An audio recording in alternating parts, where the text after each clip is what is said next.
Hi friends, நம்ம பார்க்க போகிற திரைப்படம் இமேஜினரி. இது American supernatural horror movie, direct and produced by Jeff வேட்லோ.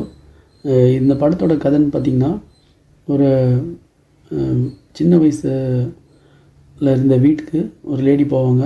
அப்போ அந்த வீட்டில் வந்து ஒரு சூப்பர் நேச்சுரல் பவர் இருக்கும்.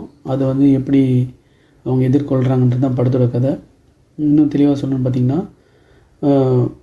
மேக்ஸ்ன்றவர் ஒரு குழந்தை புக் எழுதுகிறவர், குழந்தைங்க சில்ட்ரன்ஸ்களுக்கு புக் எழுதுகிற ஒரு ஆத்தர். அவங்கள கல்யாணம் பண்ணியிருப்பாங்க.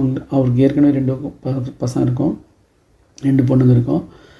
அந்த டீனேஜர் பொண்ணுங்க கூட இவங்களுக்கு கூட வந்து ஒரு குழந்தை இருக்கும். இவங்கெல்லாம் வந்து ஏற்கனவே அவங்க ஃபஸ்ட்டு வீட்டுக்கு போவாங்க.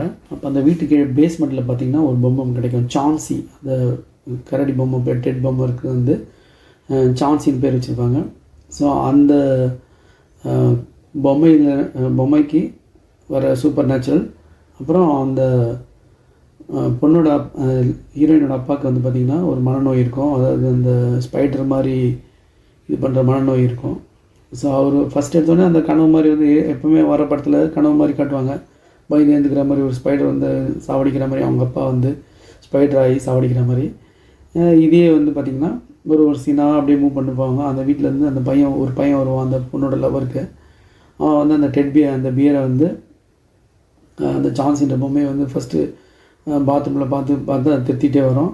அது மாதிரி சின்ன அப்புறம் அவங்க அம்மா வந்து ஒரு மனநோயால் பாதிக்கப்பட்டவங்க. அவங்க பார்த்திங்கன்னா திடீர்னு ஒரு இடத்துல வந்து அந்த லேடி அட்டாக் பண்ணுவாங்க. அந்த சீன் ஒரு 2-3 சீன் பயங்கரமாக இருந்தது, பயப்படுற மாதிரி இருந்தது. அதுக்கப்புறம் பார்த்திங்கன்னா படம் ஸ்லோ தான். செகண்ட் ஹாஃப்லாம் வந்து பார்த்திங்கன்னா கொஞ்சம் காமெடி மாதிரி தான் இருந்தது. அந்த ஸ்பைடர் மாதிரி வர்றது, அந்த அவங்களோட கூட இருக்கவங்களுக்குலாம் வந்து பார்த்திங்கன்னா அந்த ஸ்பைடர் கண் மாதிரி பிளாக் ஆகிடும். ஸோ இதெல்லாம் வந்து பார்த்திங்கன்னா கொஞ்சம் இது வந்தது. மீடியம் ஸ்பீடில் தான் போச்சு இந்த படம். ஃபஸ்ட் ஹாஃப் வந்து ஒரு 2-3 சீன் அப்படி இருந்தது. செகண்ட் ஹாஃப் ஒரு 2-3 சீன் அப்படியே ஒரு தேட்டரில் அப்படியே உட்கார வச்சுது. இது வந்து ஒரு சுமாரகமான ஹாரர் மூவின்னு சொல்லலாம். ஸோ இதில் வந்து நடித்தவங்க பார்த்திங்கன்னா Wanda Wise, Tom Payne, Taegen Burns, Pyper Braun, Matthew Sato, இவங்களாம் வந்து முக்கியமான ஒரு இதில் நடிச்சிருக்காங்க. மியூசிக் வந்து சில இடத்துல நல்லா இருந்துச்சு.